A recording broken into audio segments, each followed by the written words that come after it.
What is up, guys? I'm here with another episode of Cerebral Palsy and Fitness. I'm here with a special guest, my best friend of almost 16 years, Nate Horton, and I am going to be discussing with him his reaction on when he first met somebody with a disability. How has it changed him as an individual over time, and get his input on what disability means to him. So, with that being said, I am going to give him the show. All right. So, yeah, I mean, when I first really met somebody with a disability, I was, God, I'm going to say 5 or 6. And, being a kid around that time, you really don't know. You're like, if you don't know, you're still learning about the world and everything else. And you're easily manipulated and duped as a kid. So you're going to follow and you want to follow everybody else. So, you know, I hated that. Knowing now what I know about disabilities and seeing it firsthand, I really look back at it and like, wow, I was kind of a jerk. There's this kid in this after school program. His name was Andrew. Um, and I was kind of mean because I didn't know. I didn't know any better. I just poked fun at him like everybody else. I didn't realize he actually had the same disability as you. And I felt terrible. I really, really felt terrible. Thinking about thinking about it now, it really just breaks my heart knowing how much of a cruel person I was. But as a kid, like I said, you really know no better. But as I got older, and when we first met in like sixth or seventh grade, like that's still kind of a fuzzy, fuzzy memory of how we met. If you could go back and kind of meet him again, face to face, would you maybe befriend him and let him know that you've learned a lot and that you would like to? Without a doubt, dude. Without a doubt, that would my whole mentality's changed. I honestly wish I could find it now and just be like, hey, I hate that I still remember that so vividly as a kid, but just I want to be able to make up to him. If I can find out who he is or what he's doing now, I'd definitely, reach out to him and be like, hey, how you been? What's life been like? You know, Yeah, it's always good to kind of. Usually, we typically learn from first experiences. Like usually, first experiences are always terrible. I mean, we both know that from firsthand.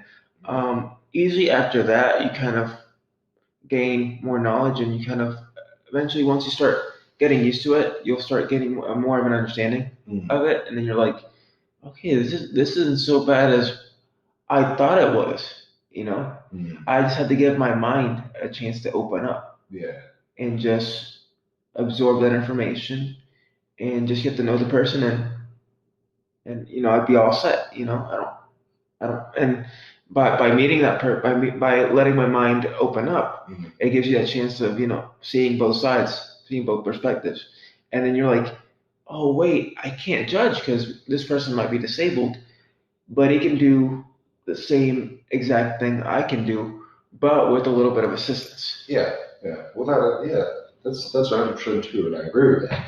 I mean, I'll be the first to admit, in middle school, actually, not high school. High school is a little bit easier, but middle school, dude, just not knowing anybody. And I was always an introverted kid, so I was always shy and I kept to myself. And, going through those phases, puberty and everything Yeah, else. fun So, stuff, right? yeah, very, very fun. And I was a little chubby kid. And Yeah. you remember it, you saw it in the yearbook. You're like, oh my God, that's the same person. Like, look at you now. So Exactly. I was always like that. And I'm just like, when we first met, I was like, oh, you know, I kind of it opened my mind a little bit to where it's just like, here I am being an introvert, and I'm just like feeling I'm being picked on and everything else.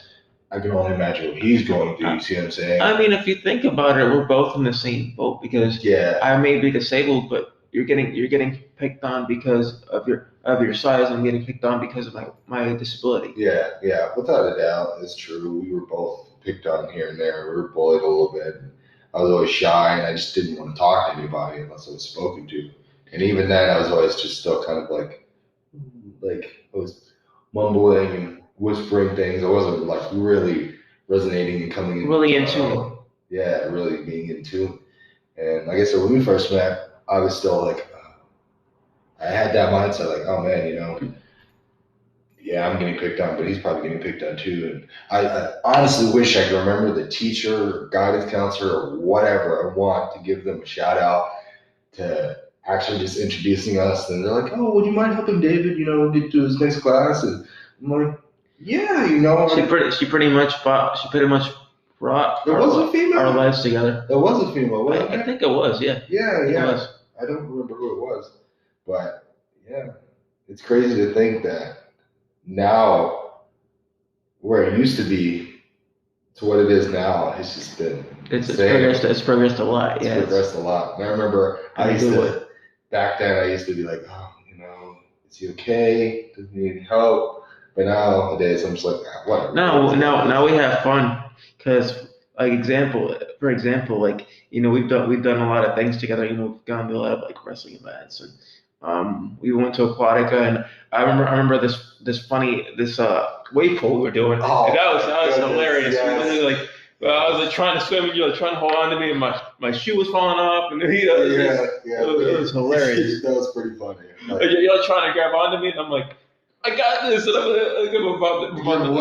you're way out there. We're trying to catch up with you, and then we had to put more of like the smaller life jackets on you.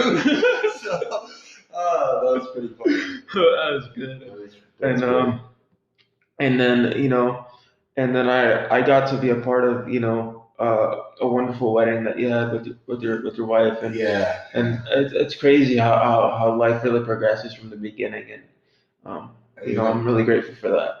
I am too. Like honestly, from you, I remember being invited to birthday parties, and I was like, whoa, like I never like I said, it was always by myself, and just to be getting the invitation to come out and hang out with you guys, and that's how we kind of met Mike. I think we met Mike a little bit later. Yeah, I think so. And then he moved, and then he moved to Texas, and then he moved back here. Yeah, and he came back. And then our friendship kind of blossomed from there. Yeah. From where it was, to where it is now. Yeah. And it's crazy to think too, like you said, I had you as one of my groomsmen in my wedding, honestly, I was just like, I don't talk to anybody else besides you and Mike, and that's just been it from day one. From day one, like it's really true. You get people you come and go in your life, and you never see them again. I mean, social media helps there, but it's not the same as physical contact. And I told my wife, yeah, I remember she was like so nervous to meet you guys, because she never met you guys, and then I'm like, just don't worry about it. She was nervous to fit in everybody. Fit in the group. Yeah, she was especially because she was also the only female, and we're the only males, but eventually she became one of us. Yeah.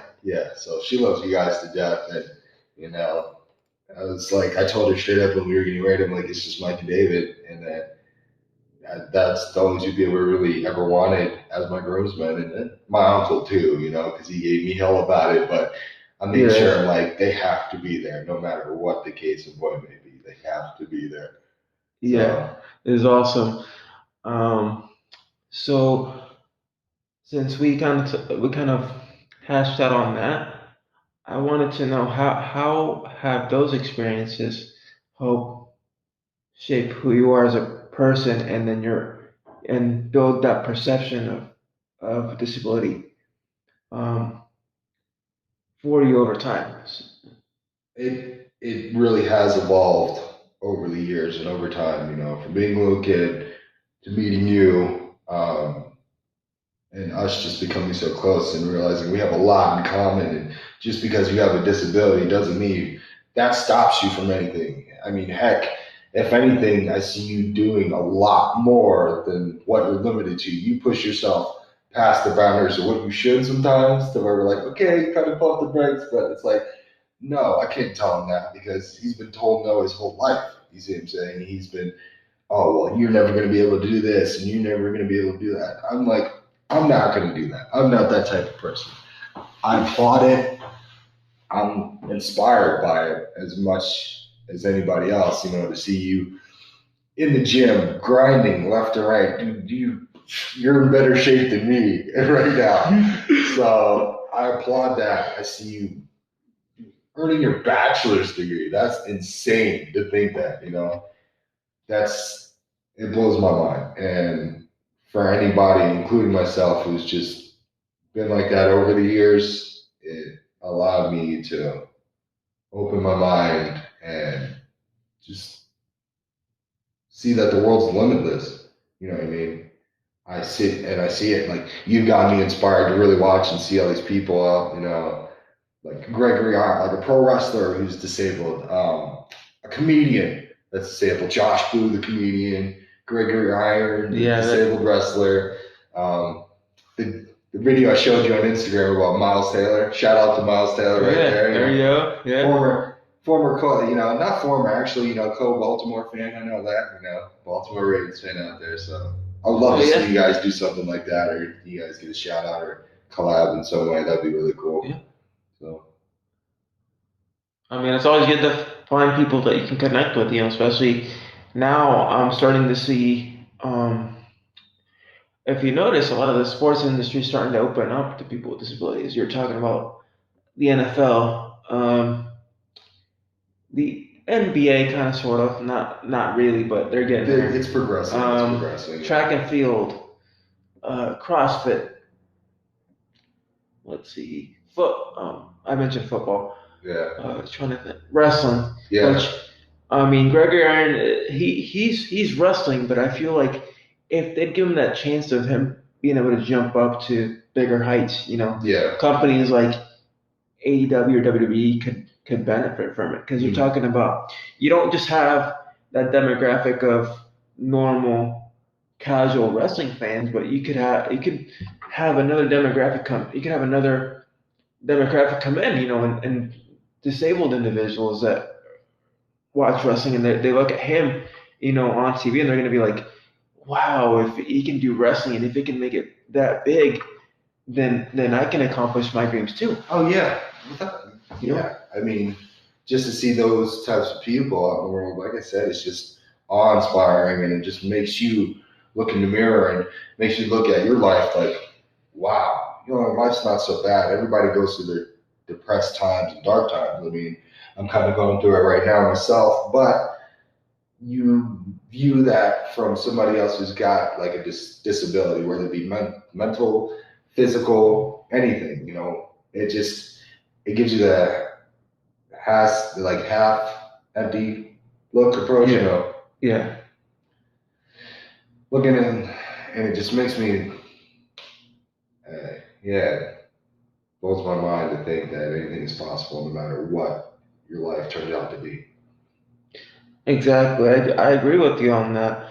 Um, so after we kind of recapped everything we talked about and kind of gone through your experience and how you feel, I'd like to know what does disability mean to you? Like the word disability. What do you think of when you hear the word? Disability to me, it means, I feel like disability to me means it's just a hoax.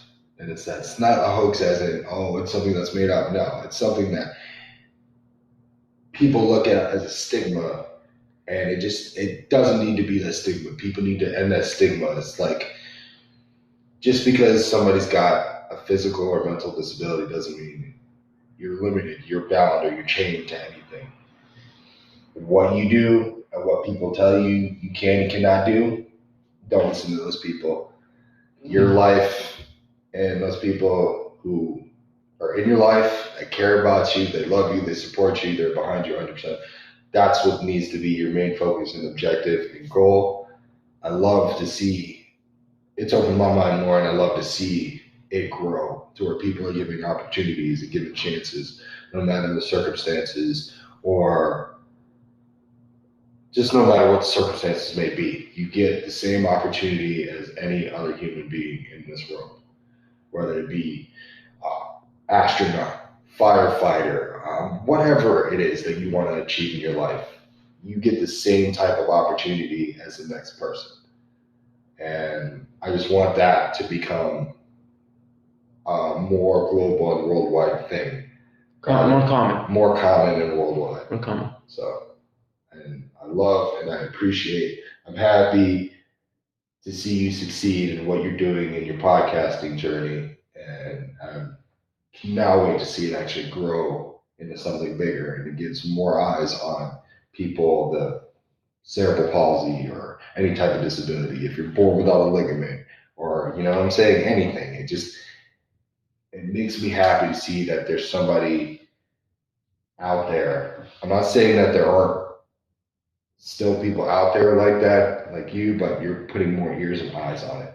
You're helping the community, you're helping people with disabilities get places and help people. Hey, that's all we can do, man. Just be positive. Just keep an open mind. Just face life forward. Don't let the positives outweigh the negatives, and just go from there. Yeah, man, dude. I appreciate it very much. Thank you so much for having me. Oh, thank you for being on my show. So this is Dave Figueroa signing off for Cerebral Palsy and Fitness. You guys check me out on iTunes and Spotify. And if I can do it, so can you.